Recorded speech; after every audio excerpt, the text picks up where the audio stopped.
Welcome to Real Quick Vape Reviews, where I tell you what you need to know with no BS added. My name is Izzy, and today we're taking a look at a 60 watt regulated mod with a wild design. This is the Gangmod.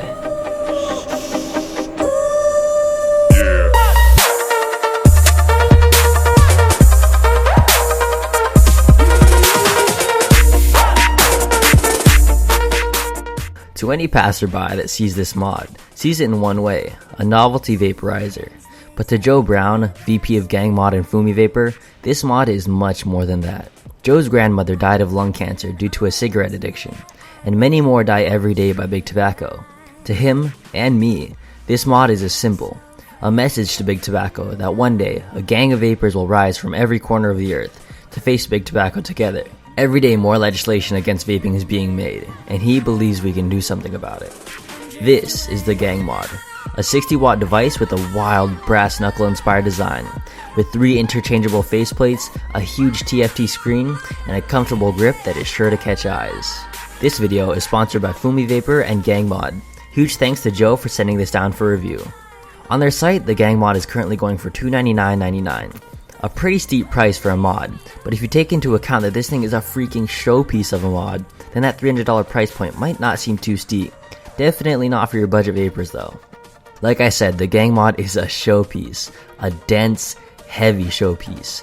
This mod is slightly large for a single battery device. It comes in 2 colors, matte black and a nickel plated metal color, both made out of an aluminum casing.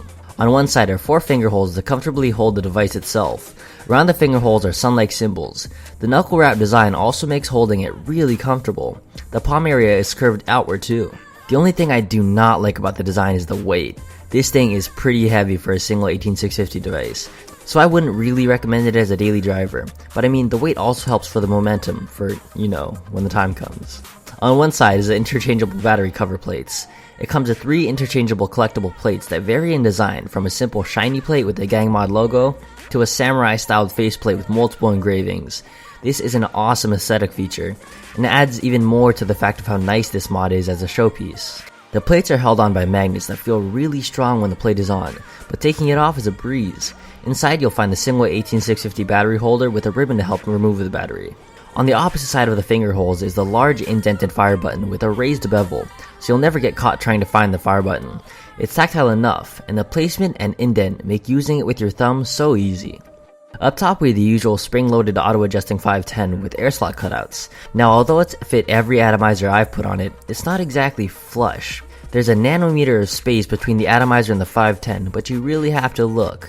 Although the mod is oddly shaped, the 510 and everything around it kind of conforms to the 22mm size, which makes 22mm atomizers look a lot less wonky than you would think.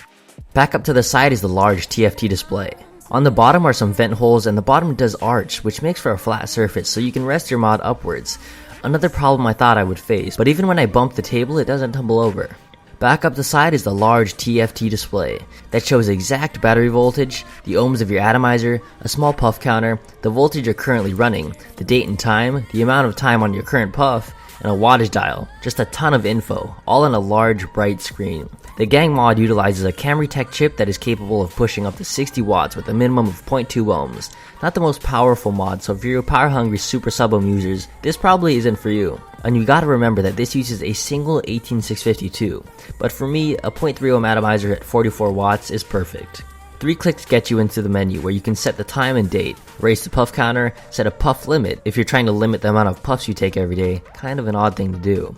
And you can set a puff timer limit, which is actually kind of cool. So let's say you set it for 5 seconds. You press the button, and instead of holding down for 5 seconds, it will auto-fire itself for 5 seconds. That's the first time I've heard auto-firing as a feature. One thing that really bugs me is if you switch batteries out without powering down the device, your settings are all reset. So if you forget to go into the menu or press the mod 5 times, you have to deal with changing the date and the wattage you set it last. A real pain when you're in a rush and need a quick switch. The dial on the screen serves nothing but a different way to see what watts you're using, all for aesthetics. Battery life on this is okay. Because it uses a single 18650 battery, I usually get around a day and a quarter of average use. Performance with this is pretty good too. I'm currently using a Bullet Mini supplied by EV Cigarettes, and this combo is prime. 0.4 ohms at 45 watts gets me dense, plentiful vapor. And if I wanted a hotter, even denser vape, I'd just kick it up to 50 watts, no problem. Overall, the Gangmod is wild, with a badass brass knuckle design that is customizable with the collectible battery plates, up to 60 watts of regulated power, large colorful display, auto-adjusting 510 that looks great with any 22mm atomizer, and comfortable ergonomics. But with the data resets, okay battery life, super small gap in atomizers, really steep price tag, and dense weight, the Gangmod is a beautiful collector's piece, but an unwieldy daily carry. A 3.2 out of 5. Once again, thanks for watching. Subscribe and like for more. My name is Izzy, and this was a real quick vape review. I'll see you guys next time. Shoots. If you liked the video, share it with a friend. If you haven't already, go check out the site realquick.media. Next time, we do the Ely 40 watt temperature control. And Kimmy cut my hair. Hey, stop! And look.